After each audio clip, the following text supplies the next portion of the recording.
Isang mapagpalang araw sa inyong lahat, Luzon, Visayas at Mindanao. Saan man kayo sulok ng mundo ay mag-ingat kayo palagi mga kabayan. Nandito naman tayo sa Pasay Manila Bay Reclamation Project upang mag-update.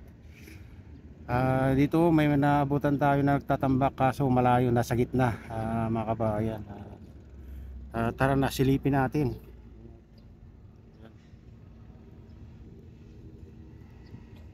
Ayan, ayan siya. Napakalayo dito mga kabayan. Close natin. Ayan.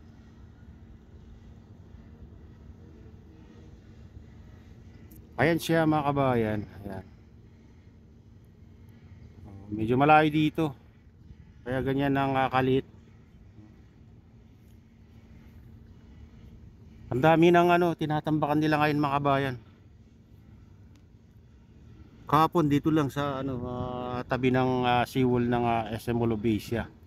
Ano lang, 15 meters lang yata yung layo sa seawall dito sa tapat ng SM Molobesia. Pero ngayon mayroon tayong nakakita doon, nasa gitna naman mga kabayan. Yan. Yung nakikita niyo yan, yan. Yun nasa gitna. Ang daming tinatambakan. Ewan ko lang kung totoo yung sinabi nila na magtat parang magtatayo ng parang isla dito. Ewan ko lang kung magiging totoo yun mga kabayan. Abang-abang lang tayo sa mga susunod na araw kung anong mangyayari dito sa tapat ng SM Mall Obisia kasi ang dami ng tinatambakan. Puspusan na yung mga kabayan pagtatambak dito sa tapat ng SM Mall Obisia. At dyan naman mga kabayan, ito yung malaking island na yan. Lumalaki na yun mga kabayan ha. Oh. Yan ang pinapalawak nila ngayon. Saka dito naman mga kabayan, ayan sa harbor, sa Pasay Harbor City. Ayan. Ayan mga kabayan, yung tinatawag nilang Pasay Harbor City. O Pasay Harbor Corporation. Diyan tinatambakan naman nakahapon mga kabayan. Yes. Pero wala tayong nakitang nagtatambak ngayon. Dito naman mga kabayan. Dito talagang nakailira yung mga barko diyan. Ayan. Diyan nakailira yung mga barko na nagtatambak. Yan talaga yung pinapalawak nila ngayon mga kabayan. Pahaba naman yan. Pahaba.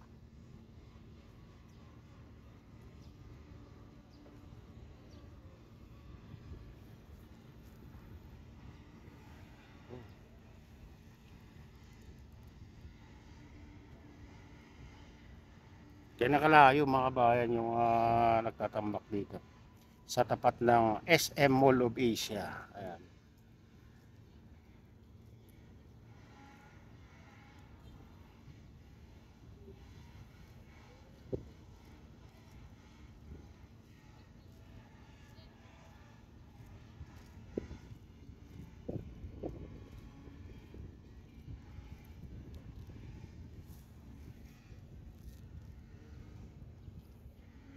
Focus naman natin dito sa seaside. Ayan, mga kabayan. Makita nyo.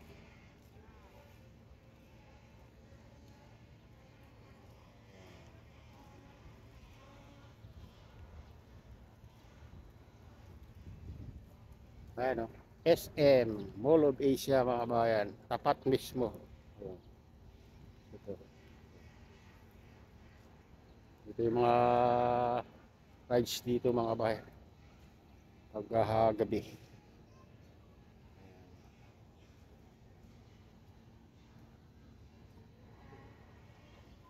Kaya karami nang mamasyal ngayon mga kabayan dito.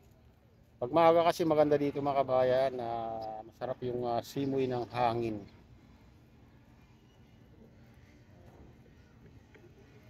Ayan, dyan tayo nakapokus ngayon sa nagtatambak mga kabayan.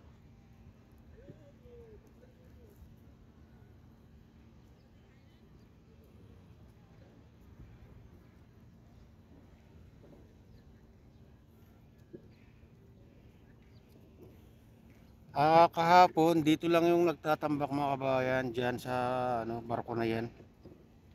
Sa dredging vessel na yan mga kabayan.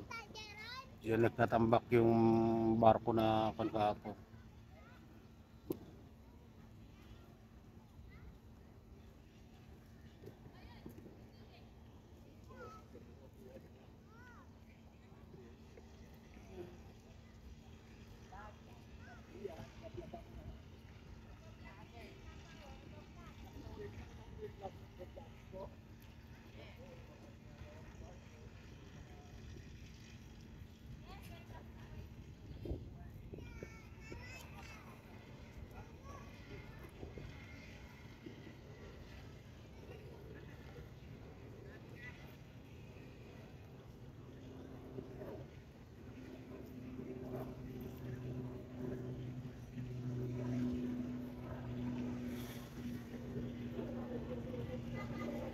Parang ano, dalawang beses ko na nakita na ano, pangalawa yan na nakita ko na nagtambak diyan mga kabayan.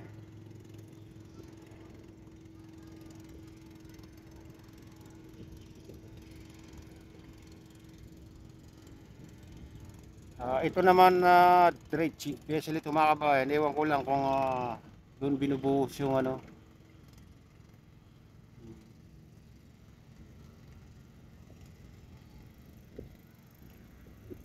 Kasi ito, nakakonect yan na malaking pipe yan mga kabayan. Baka nandun yung dulo. Ayan, makita nyo yung dulo na yan, maliit nga na yan. Orange. Ayan. May marker doon mga kabayan. Doon yung pinakadulo itong ano, malaking pipe na ano, nakakonect dito sa barko na to.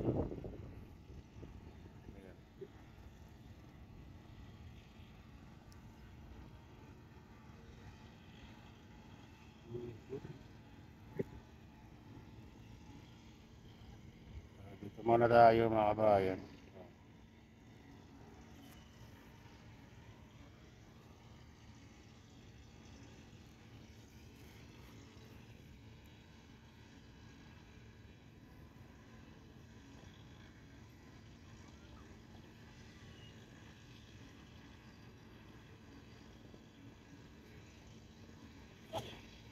Malayo kasi dito yung ano mga kabayan. Ang barko na yan malayo. Kaya pilinasap lang natin. Pero ano pa rin, malayo pa rin.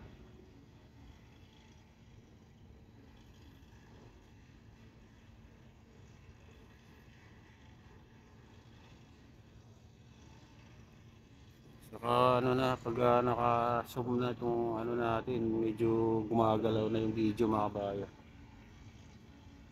Pag naka-close up masyado.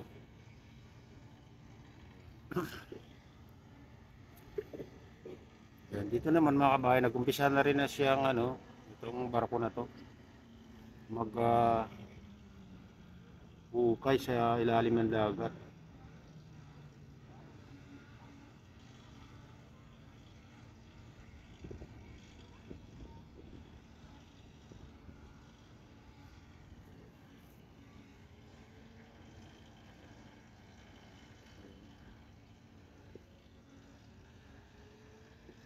Talagang puspusan na yung pag dito, pagtatambak, paghukay.